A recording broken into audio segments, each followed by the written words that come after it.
প্রিয় শিক্ষার্থীরা, আশা করি সবাই ভালো আছো। আজকে অনলাইন ক্লাসে তোমাদের সবাইকে স্বাগতম জানাচ্ছি। আজকে আমি তোমাদের সামনে আলোচনা করব তোমাদের বইয়ের তৃতীয় অধ্যায় বল অধ্যায়ের একটি ম্যাথ নিয়ে, যে ম্যাথটি গত বছরে অর্থাৎ 2019 সালের ঢাকা বোর্ডে আসা একটি ম্যাথ। আমি তোমাদের জন্য এখানে ম্যাথটির যে উদ্দীপক রয়েছে এবং সাথে যে প্রশ্ন দুটো রয়েছে সে প্রশ্ন আমি এখানে তোমাদের জন্য উঠিয়ে রেখেছি। পাশাপাশি আমি আরেকটা ছোট একটা ম্যাথ যেটা এখানে দিয়েছি, সেটার মাধ্যমে আমি আমার আলোচনাটা শুরু করব। তো আজকে আমরা যে টপিকসটা করতে যাচ্ছি সেটা হচ্ছে যে ঘর্ষণ বল সম্পর্কিত একটা ম্যাথ। যে ম্যাথে আমরা ঘর্ষণ বল সম্বন্ধে আগে আমাদের প্রাথমিক একটা ধারণা দরকার, যেটা আমরা গত ক্লাসে আলোচনা করেছিলাম। ঘর্ষণ বল কাকে বলে, এটা আসলে কেন সৃষ্টি হয় এবং এর প্রভাবটা আসলে কতটা আমাদের কোনো একটা কাজে বা কোনো একটা গতিশীল বস্তুর উপরে ফেলে, সেই জিনিসগুলো নিয়ে আমরা আলোচনা করেছিলাম। আজকে সেই ঘর্ষণ বল সংক্রান্ত একটা ম্যাথ আজকে আমরা সলভ করব। তো চলো প্রথমে দেখে নিব যে ম্যাথটা এখানে আছে 2019 সালে ঢাকা বোর্ডে এসেছিল। যে ম্যাথটা আগে আমরা দেখে নিই। যে সালমান 400 গ্রাম ভরে একটি স্থির ফুটবলের উপর 2 সেকেন্ড যাবৎ 5 নিউটন বল প্রয়োগ করে। ফুটবলের অবস্থান থেকে 120 মিটার দূরে দাঁড়িয়ে থাকা শাকিলের কাছে বলটি গড়িয়ে গড়িয়ে যেতে থাকে। মাঠের ঘর্ষণ বল 1 নিউটন, এটা দেওয়া আছে। এখন প্রশ্ন হচ্ছে যে বল প্রয়োগের ফলে ফুটবলের ত্বরণ কত হবে। অর্থাৎ যখন আমরা এই বলটা প্রয়োগ করলাম, 5 নিউটন বল প্রয়োগ করলাম ফুটবলের উপরে, তখন অবশ্যই ফুটবলটা স্থির ছিল, সে অবশ্যই একটা গতিপ্রাপ্ত হয়ে গেল। তার মানে তার বেগটা আগে 0 ছিল, সে একটা বেগ পেল এবং নির্দিষ্ট সময় পরে বেগটা আস্তে আস্তে বাড়তে থাকে। তার মানে তার একটা ত্বরণও হয়েছে। সেই ত্বরণটা কত, সেই ত্বরণটা বের করতে বলা হচ্ছে। এবং পরের প্রশ্নে বলা হয়েছে ফুটবল শাকিলের কাছে পৌঁছাবে কিনা বিশ্লেষণ করো। এই ফুটবলটা যে মারা হলো, ফুটবলটা মাটি দিয়ে গড়িয়ে গড়িয়ে যাচ্ছে, সেক্ষেত্রে ফুটবলটা আসলে শাকিলের কাছে পর্যন্ত যাবে কিনা বা এর আগেই বলটা থেমে যাবে কিনা, এই সমস্যাটা সমাধান করতে বলা হয়েছে। মানে বলটা কত দূর যাবে বা আসলে শাকিলের কাছে কি বলটা পৌঁছাবে কিনা সেই সম্বন্ধে জানতে চাওয়া হচ্ছে। তো প্রথমেই আমি এখানে একটা ম্যাথ, আমি এই ম্যাথটা দিয়ে শুরু করব। এটাও একটা বোর্ডে আসা ম্যাথ। এখানে আমি শর্টকাটে এটা দিয়েছি। এখানে আমি একটু তোমাদের এক্সপ্লেন করি। যে একটা ধরো একটা ব্লক আছে, একটা ব্লক একটা সমতল পৃষ্ঠের উপর দিয়ে টেনে নিয়ে যাওয়া হচ্ছে। ধরো সেটার উপরে 30 নিউটন বল প্রয়োগ করা হয়েছে। ওই ব্লকটার উপরে 30 নিউটন বল প্রয়োগ করা হয়েছে, যার কারণে তার ত্বরণ সৃষ্টি হয়েছে 3 ms/2। অর্থাৎ এই 30 নিউটন বল প্রয়োগ করার পর বস্তুটার ত্বরণ হয়েছে 3 ms/2। বস্তুটার ভর দেওয়া আছে 8 কেজি। এখন তোমাদেরকে বলা হচ্ছে যে এই যে ব্লকটা যে তলের উপর দিয়ে নিয়ে যাওয়া হচ্ছে, যে সারফেসের উপর দিয়ে নিয়ে যাওয়া হচ্ছে, সেই সারফেস এবং এই ব্লকের নিচের অংশ, তাদের মধ্যে যে সংঘর্ষ হচ্ছে, এই সংঘর্ষের ফলে যে সেখানে একটা ঘর্ষণ বলের সৃষ্টি হচ্ছে, সেই ঘর্ষণ বলের মান কত সেটা জানতে চাওয়া হচ্ছে। ওকে, তাহলে আমি প্রশ্নটা তোমাদের জন্য স্ক্রিনে আমি লিখে দিব। তাহলে এটা সমাধান যদি আমরা করতে চাই, তাহলে আমাদের আগে জানতে হবে যে ঘর্ষণ বলের যে একটা সমীকরণ রয়েছে বা সূত্র রয়েছে, আমরা কিভাবে সেটা বের করব, সেই সমীকরণ সম্বন্ধে আগে আমাদেরকে জানতে হবে। সমীকরণটা হচ্ছে এরকম বা সূত্রটা হচ্ছে এরকম যে লব্ধি বল বা কার্যকরী বল, লব্ধি বল, এটাকে কার্যকরী বল বলা যায়, সমান সমান হবে তোমার প্রযুক্ত বল, প্রযুক্ত বল বিয়োগ ফ্র্যাকশন বল বা ঘর্ষণ বল।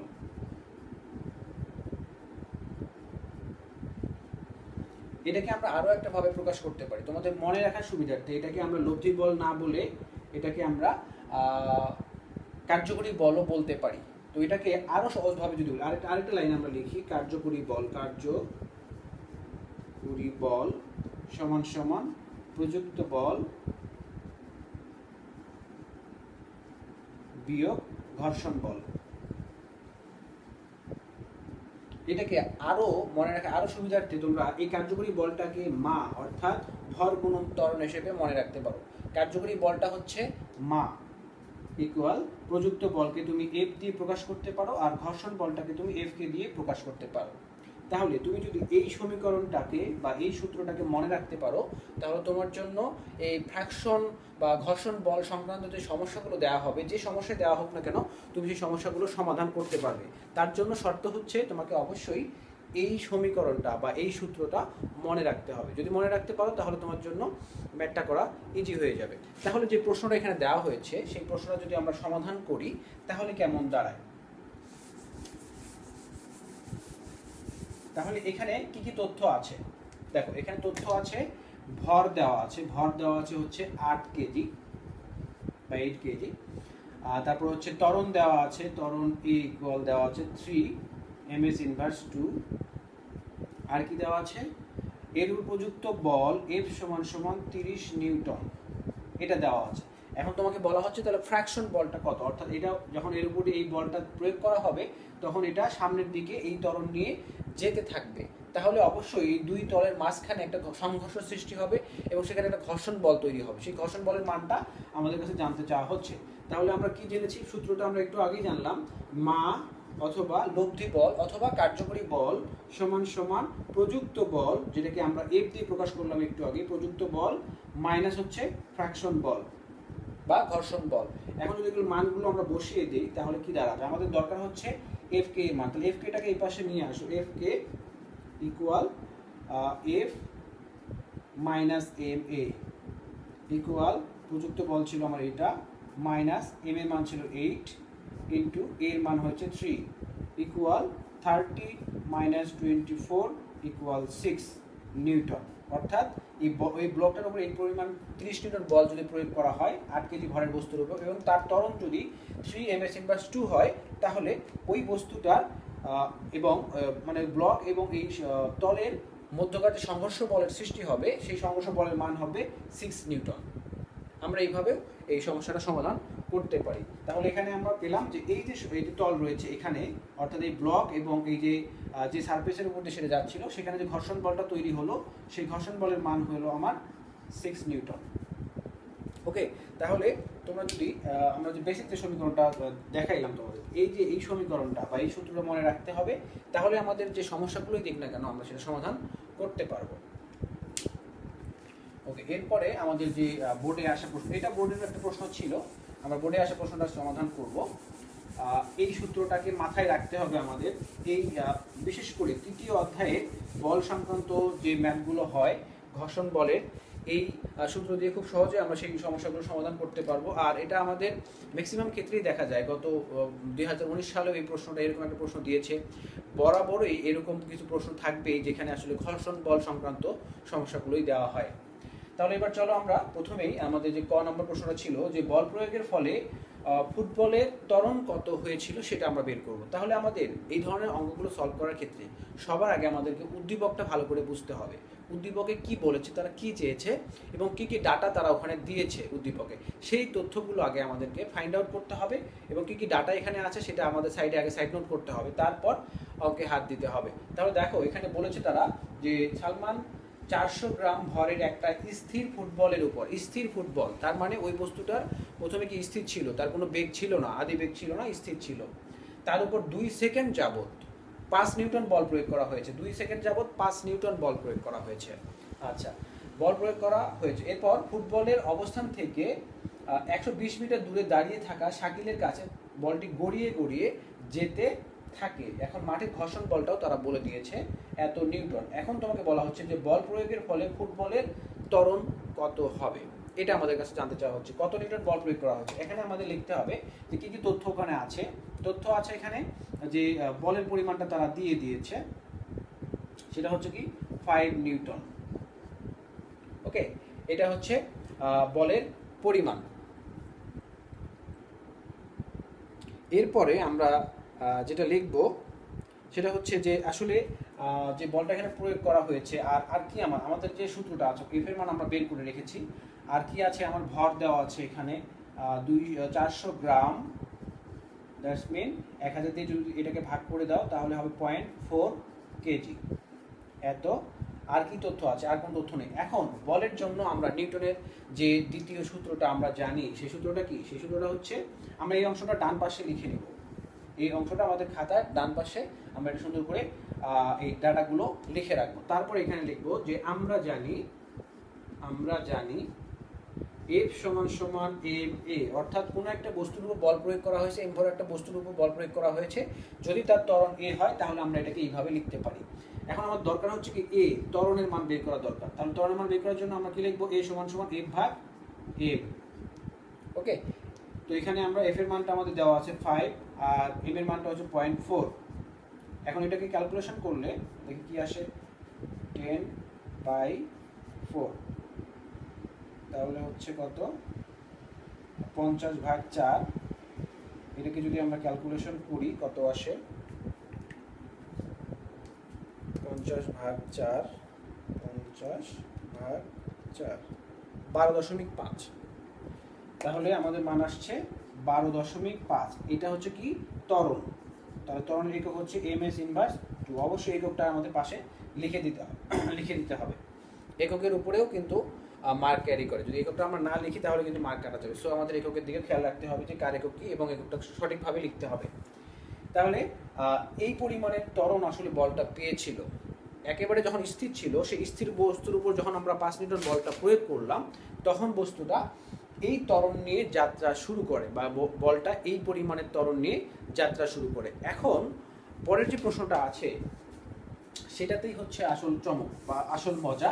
সেটা হলো যে বস্তুটা যে গড়িয়ে গড়িয়ে যাচ্ছে, তাহলে আমরা যদি একটু চিন্তা করি যে কোনো একটা বস্তু আসলে থেমে যায় কেন। যদি আমরা ধরো, আমরা তো অনেকেই ফুটবল খেলি বা খেলা দেখি, সেক্ষেত্রে দেখা যায় যে একটা বল যখন বাউন্ডারি হয় বা ওভার বাউন্ডারি হয়, সেক্ষেত্রে দেখা যায় যখন বাউন্ডারি হয় বল, ক্রিকেট বল, তখন বলটাকে যদি বলে প্রচণ্ড প্রেশার দেওয়া হয় তাহলে বলটা অনায়াসেই ফোর হয়ে যায়। কিন্তু যদি এমন হয় যে প্রেশারটা একটু কম দেওয়া হয়েছে, একটু কম বল প্রয়োগ করা হয়েছিল, দেখা যাবে যে বাউন্ডারির কাছে যাওয়ার আগেই বলটা থেমে যাচ্ছে। এই থেমে যাচ্ছে কেন, তারও একটা কারণ আছে অবশ্যই। সেই কারণটা কি, যে বল এবং মাঠের মাঝে যে সংস্পর্শ তল রয়েছে, সেই তলে একটা ঘর্ষণ বলের সৃষ্টি হয় এবং ওই ঘর্ষণ বলটাকে থামিয়ে দেয়। ক্রিকেট বলটাকে ওই ঘর্ষণ বলটা থামিয়ে দেয়, যার কারণে বলটা বাউন্ডারি হওয়ার আগেই থেমে যায়। তা না হলে কিন্তু এই ঘর্ষণ বলটা যদি না থাকতো তাহলে কিন্তু বলটা যেতেই থাকতো, থামতো না। যেটা আমাদের নিউটনের প্রথম সূত্রে বলা হয়েছে যে কোনো একটা বস্তু যদি বাইরে থেকে ওই বস্তুর উপর বল প্রয়োগ না করা হয় তাহলে ওই বস্তুটা যেমন ছিল তেমনই থাকবে। অর্থাৎ যদি সে গতিতে থাকে তাহলে সে গতিতেই থাকবে, আর যদি সে স্থির থাকে তাহলে সে স্থিরই থাকবে। এরকমই আমাদের নিউটনের প্রথম সূত্রে বলা হয়েছে। তো যেহেতু এখানে একটা ঘর্ষণ বল সৃষ্টি হয়, তাহলে অবশ্যই একটা বল এখানে প্রয়োগ হচ্ছে, যার কারণে বস্তুটা থেমে যাচ্ছে, গতিশীল বস্তু থেমে যাচ্ছে। আচ্ছা, প্রশ্ন হচ্ছে ফুটবল শাকিলের কাছে পৌঁছাবে কি না। আচ্ছা, যদি আমরা একটু ডায়াগ্রাম আঁকার চেষ্টা করি, ধরো ফুটবলটা এখান থেকে মারা হলো, এখানেই আমরা 5 নিউটন বল এখানে প্রয়োগ করলাম। ধরো এই জায়গায় শাকিল দাঁড়িয়ে ছিল, সে কত দূরে দাঁড়িয়ে আছে আমরা জানি না, যে এই ডিস্টেন্সটা আসলে কত সেটা আমরা জানি না। ওকে, এখন বলা হচ্ছে যে বলটা এখান থেকে গড়িয়ে গড়িয়ে এই জায়গা পর্যন্ত, শাকিল পর্যন্ত আসবে কি না। এখানে কিন্তু হ্যাঁ বলে দেওয়া ছিল, হ্যাঁ বলে দেওয়া ছিল যে কত দূরে দাঁড়িয়ে ছিল, 120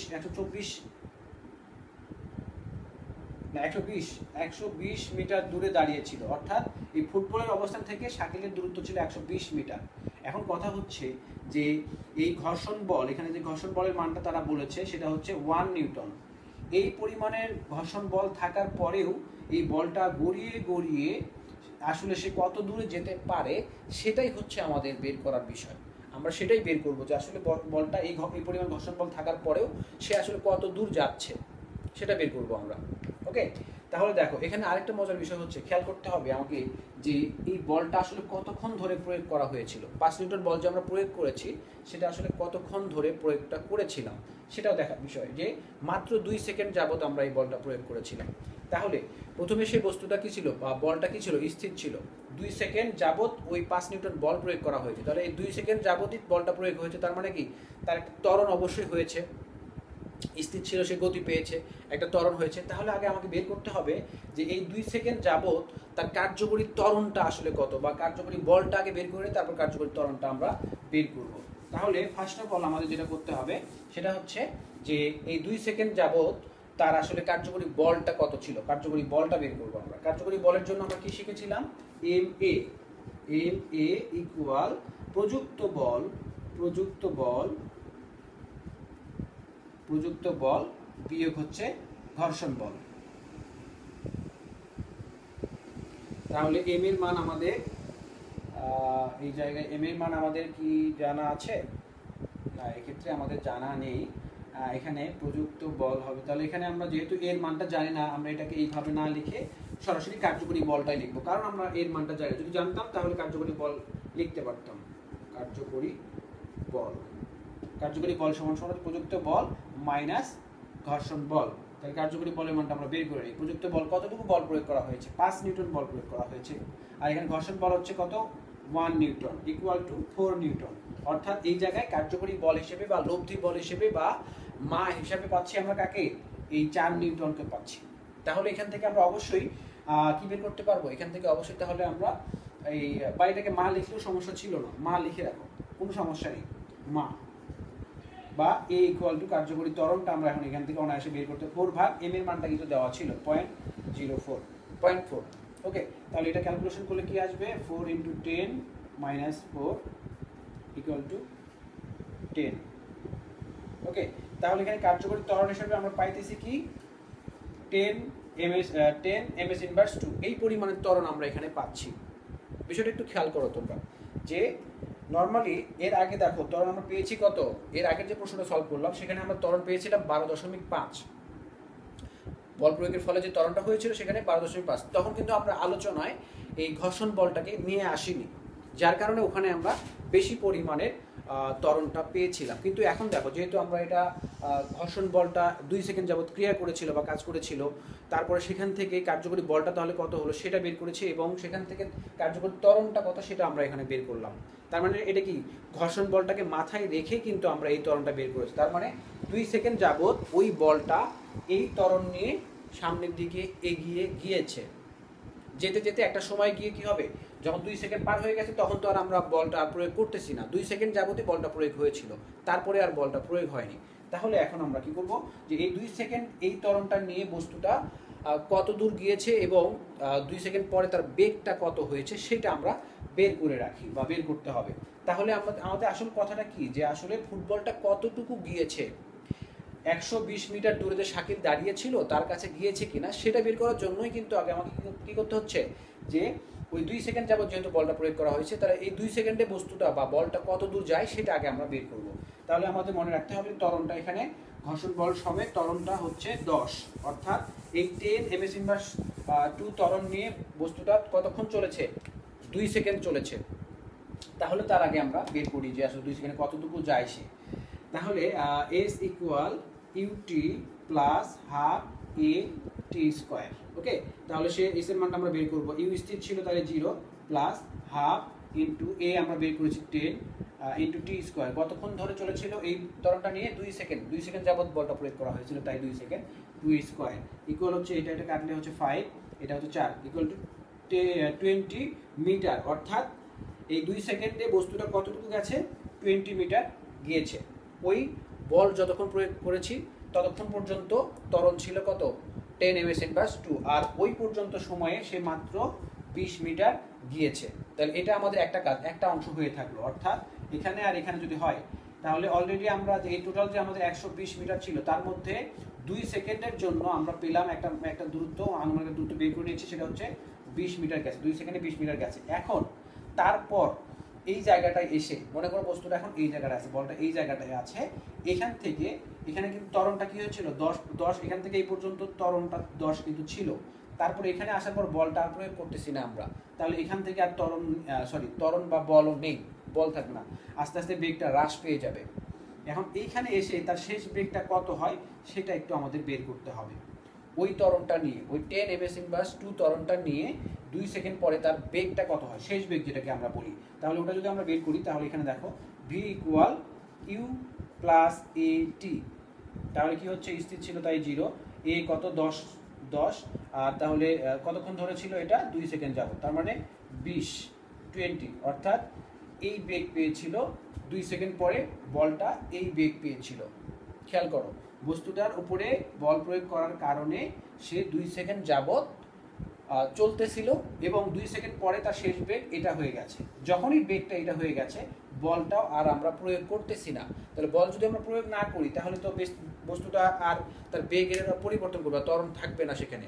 ত্বরণ যদি না থাকে তাহলে বস্তুটা যে বেগ নিয়ে যাচ্ছিল এই বেগটা তখন এখানে অ্যাক্টিভ বেগ হয়ে যাবে, এখান থেকে সে এই বেগ নিয়ে কিছু দূর যাবে, যাওয়ার পর আস্তে আস্তে বস্তুটা থেমে যাবে, অর্থাৎ শেষ বেগটা 0 হয়ে যাবে। তাহলে এখন আমাদের যে কাজটা হবে সেটা হলো যে এই জায়গায় যে আমরা 20 পেয়েছি এখানে, তার মানে এখানে 820 ms ইনভার্স 1 বেগটা সে পেয়েছে, এই বেগটা নিয়ে কত দূরে গিয়ে তার শেষ বেগটা 0 হয়ে যায় সেটা আমরা বের করব। অর্থাৎ এই যে 20 বেগ নিয়ে সে এখানে আছে, তারপরে তো আমরা বল প্রয়োগ করতেছি না, তখন কি করবে আসলে, তখন যেটা হবে সেটা হচ্ছে যে এই জায়গায় একটা বল কাজ করে, সেই বলটা কোন বল বলো তো? সেই বলটা হচ্ছে, যদি এখানে কোনো বলই কাজ না করতো তাহলে কিন্তু এই 20 ms ইনভার্স 1 বেগটা নিয়ে বলটা যেতেই থাকতো, কিন্তু বলটা কিছু দূর গিয়ে থেমে যাবে। কেন থেমে যাবে? কারণ বলটা ওখানে বলে দেওয়া আছে যে ঘর্ষণ বল 1 নিউটন, এই 1 নিউটন বল এই বস্তুটার উপরে বাধা সৃষ্টি করবে, বা বল এই যে ফুটবলটা ছিল সেই ফুটবলটাকে বাধা দিতে শুরু করবে। এই বাধা দেওয়ার কারণে আস্তে আস্তে বলটা একটা পর্যায়ে গিয়ে থেমে যাবে, অর্থাৎ শেষ বেগটা 0 হয়ে যাবে। এখন আমাকে বের করতে হবে যে এই যে এটা আছে এইখানে এসে, তাহলে এখানে প্রযুক্ত বল বা এখানে অ্যাক্টিভ বল হিসেবে কোনটা থাকবে? আমার অ্যাক্টিভ বল হিসেবে থাকবে হচ্ছে এই বলটা। তাহলে এখানে অ্যাক্টিভ ত্বরণটা কি হবে? আমার ত্বরণটা আমরা বের করে নিতে হলে, তাহলে ত্বরণটা আমরা কিভাবে বের করব? এই বলের সাহায্য নিয়ে, অর্থাৎ এখানে অ্যাক্টিভ বল হিসেবে বা কার্যকরী বল হিসেবে থাকতেছে কি? আমার অনলি এই ঘর্ষণ বলটা থাকতেছে, তাই না? তাহলে এই ঘর্ষণ বলের কারণে এখানে মন্দন কত সৃষ্টি হবে সেটা আমরা বের করে নেব। ঘর্ষণ বলকে প্রাইম দিয়ে বললাম আমরা, এফ সমান এম এ ড্যাশ বললাম এটাকে আমরা, ওকে, ড্যাশ ড্যাশ বললাম। তাহলে আমরা এ ড্যাশের মানটা আমাদের দরকার, তাহলে হবে কি এফ ড্যাশ ভাগ এম, ওকে। তাহলে এখানে ঘর্ষণ বলের মান ছিল কত? আমার 1, আর এম এর মান হচ্ছে 0.4 এত। তাহলে এখান থেকে আমরা ক্যালকুলেশন যদি করি তাহলে হচ্ছে কত? 10/4 ইকুয়াল টু